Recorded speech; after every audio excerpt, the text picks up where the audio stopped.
put your hands together for Chris Sanders.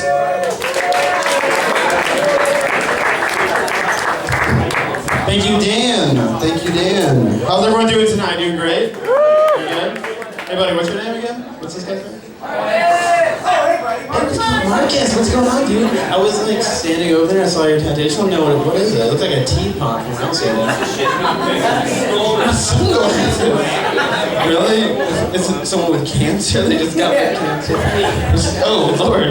No, you look like a Capricorn. Anyway,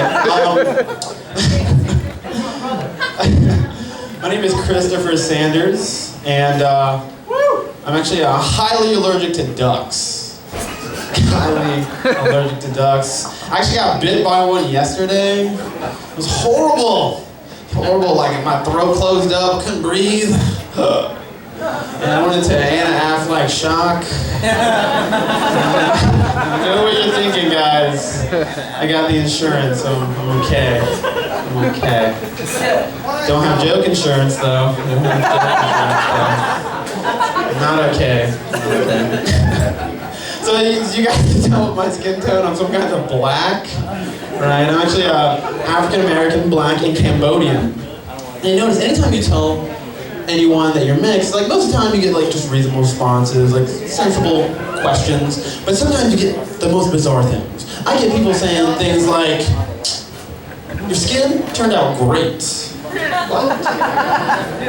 What do you eat? And my favorite, how big's your dick? Whoa! What's with all these questions, man?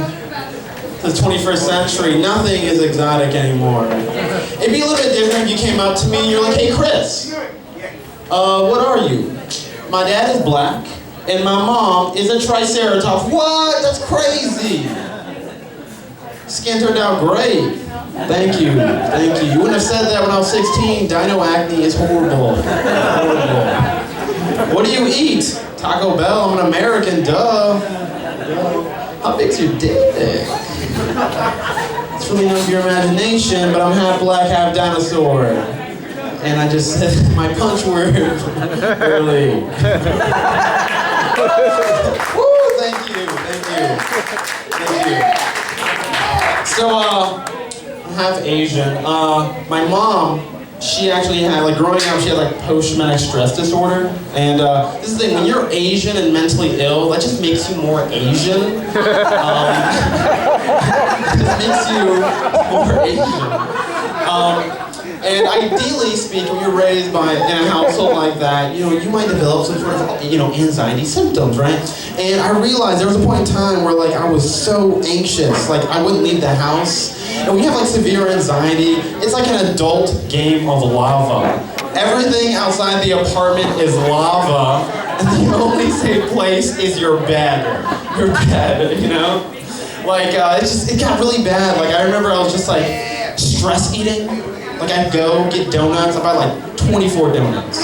Go home and just, like, devour 19 of them, and then feel immediately guilty. I'd, like, go to the kitchen, take the garbage out of the trash, and put the donuts underneath to hide my guilt, hide the garbage, hide the donuts.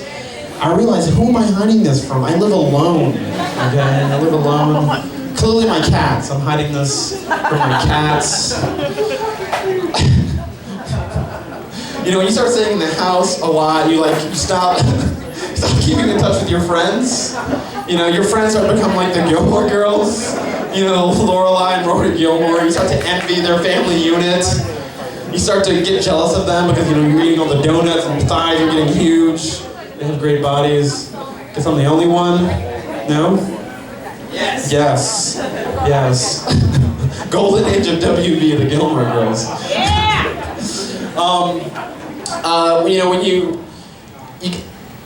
you're like in the house, I start watching a lot of movies, right? And one of my favorite movies is The Bourne Identity. I love The Bourne Identity. Woo! Bourne Identity, right? Matt Damon saving the world. But I realized, like, if I ever made a movie, it would be a documentary about the silent victims of the Bourne Identity. It's like in every movie, it's like, you know, you have the U.S. government chasing Jason Bourne in exotic locations, Paris, London, Calcutta, India. And then on the sidelines, they're just like random security guards getting their necks snapped, You know, just a guy working part-time as a security guard, trying to supplement his income because the football scholarship isn't working out. You know, he gets beat up by Jason Bourne, just some guy he saw on a poster.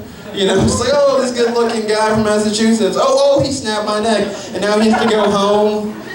You know, he had a football dream, but now he's a quadriplegic, and the only way he can exercise those dreams is by being a coach at the Little League. But he has so much animus in his soul that when he makes people do burpees until they throw up and he's hosing them down. He just starts, you start to question your empathy at that point. And then at the same time you have a guy who owned all of the produce in London. He was the produce king, but all those car crashes, he's a self-made millionaire, no more. He's living in McCullough. He's a hoarder. He had a family, but then he shapes the garbage into the form of his 2 children and his former wife. He puts some earrings on one of the garbage molds because, it's Valentine's Day. She's not around anymore. Who's responsible? Jason Bourne and the U.S. government's foreign policy, all right? Going out, doing foreign intervention. All right. I appreciate your guys' time. Chris Sanders. Have a good day. Bye.